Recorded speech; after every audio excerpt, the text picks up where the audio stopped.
Yung reason po kasi sir, dahil meron po kayong dalawang grado. No? Para po luminaw yung pangmalayuan, kailangan ko po tanggalin yung pambasang grado. Luminaw po. Yes. Pero dito po, lumabo.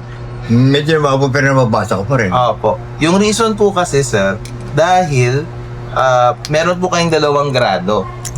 Meron po kayong grado sa pangmalayuan, tsaka may grado po kayo sa pangmalapit. Dito sa may Corriedo Center, namimigay sila ng libreng reading eyeglass with basic radiation para sa mga first-time customer. May nahanap tayo na optical shop na kahit nag-inquire ka pa lang, bibigyan ka ng free. At kahit wala kang bibilhin, meron ka pa ring free reading eyeglass. Basta first-time customer ka at kasama na rin dyan ang 2 years warranty. Sakto to para sa mga senior at matataas ang grado. Merong ganyan dito sa pinakabagong Lensify Optical na sa second floor ng Corriedo Center. Open sila from 8 AM hanggang 6 PM Monday to Sunday.